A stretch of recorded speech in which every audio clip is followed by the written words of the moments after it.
The key to Julia Rhodes' bridge run success starts with a question. Where to train. What drives her? There's some places that are really, really great, and then some places that aren't. She answers by pulling herself up to train at first light. I was doing half marathons when we were living in Massachusetts. Running was my one constant. It's now just a constant reminder of what she lost. And I was training for my second half marathon when I got into my accident. Hi, darling. Hey. That accident left Julia paralyzed from the waist down and forced her to use a wheelchair. But her competitive spirit spoke to her in a whole new way. This is a standard racing chair. I can just hit it and it'll start to turn. I do hard gloves. Hands at the ready. She push, follow through. She's rolled that passion for running into racing wheelchairs for the last 6 years. She says the bridge run is her toughest challenge yet. The bridge is definitely a beast to climb. During the day, you can see everything. And when you're at the top, you feel, I kind of feel like I'm at the top of the world. She's pushed the entire length of the bridge and back twice a week to prepare. It takes courage to be able to face something that you really miss and to be able to grieve that.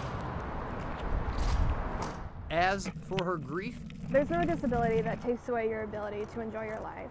Well, she leaves it in that spot where the rubber meets the road. That's why I really love Charleston, because there is that support for me to be able to do what I love here, which is to race. Thank you. It's really excited that there is a race that I can be a part of. This is the first drop-off that my crew's doing to help out with hurricane support. A mission from Joint Base Charleston. And we are kind of time constrained. To gather medics and medical supplies. We're expecting 11 pallets out of here, 38 passengers. Stabilizer motion. Our first stop with the members of the Air Force and Air Guard was Pope Air Force Base in Fayetteville, North Carolina. Got it.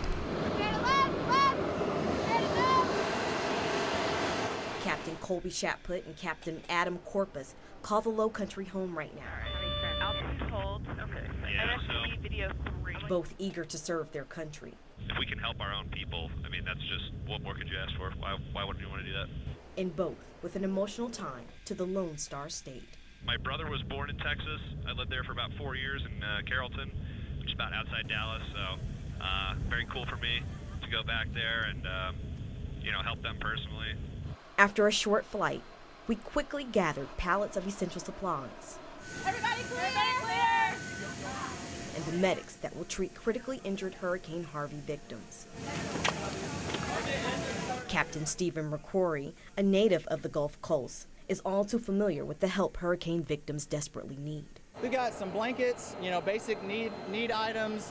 We've got a little bit of food, some medicine. It was time for takeoff. We were Texas bound. 369. The aircraft was beginning to fill. The crew resting and mentally preparing for the long days ahead. San Antonio, Texas. We landed at Kelly Field right around 9:30 p.m.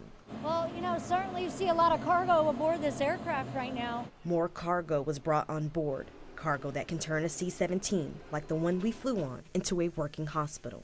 We'll turn her out. Turn her left flip. Turn her move flip. And more crew members joined us on the plane.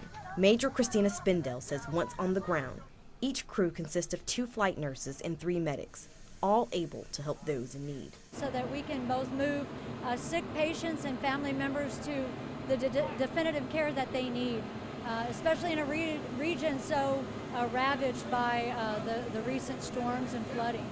As their mission continued, we boarded the aircraft again.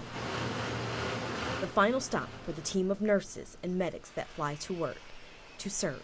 The clock struck midnight while we were in the air. It's now a new day. As Thursday began, so did a mission to save lives.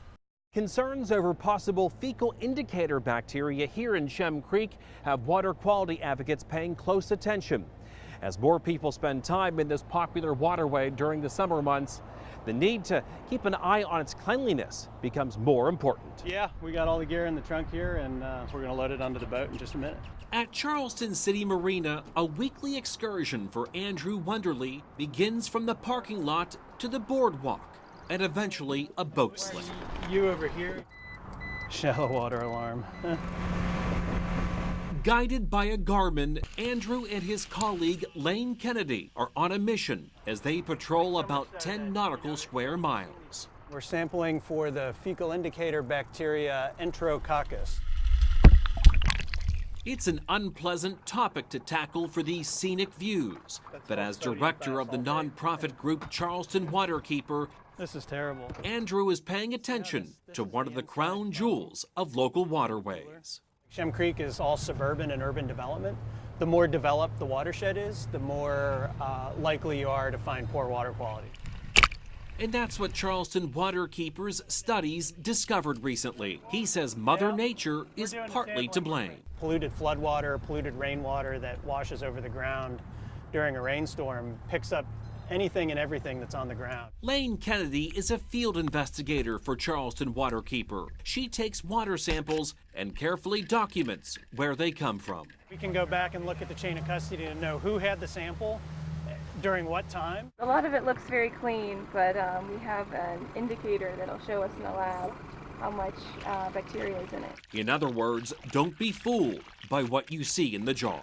Clarity is not always associated with cleanliness. I was wondering when we were going to start bumping into y'all. Mount Pleasant town leaders have committed to improving water quality in Shem Creek. Until their plans are finalized, advocates like Andrew and Lane will continue their efforts. This is it, man. This is what makes Shem Creek great. Those water samples will be taken to the College of Charleston for analyzing. The results will be studied to learn more about the pollution and possibly where it's coming from.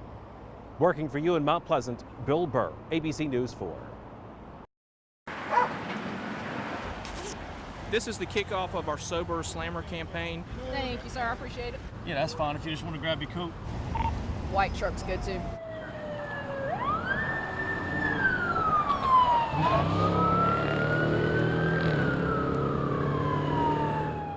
I was at a checkpoint in Goose Creek, and we saw a cop turn on their lights and then a Challenger going fast. Highway patrol for a vehicle, county vehicle, and his vehicle. He hit us in the front driver's side fender and door. He jumped the curb and hit the tree in Murphy's. It just scared us all. And we saw the Challenger, it hit the tree and everything, and then I went around through the back, and there was cops with dogs over there. My good master upstairs was taking care of us because he was hauling, he was moving. Angela, I met a man today living in difficult conditions, to say the least. Those conditions were made even worse by a 125-year-old tree that was toppled by the storm. But today, he says his prayers were answered. Tucked away in the woods of James Island, a very large problem. Matthews. That's who pushed him down. A century-old tree narrowly missed Charles Shakir's modest home. But Denise, she's living down here. There's no plumbing, no electricity, but he does have one small source of protection.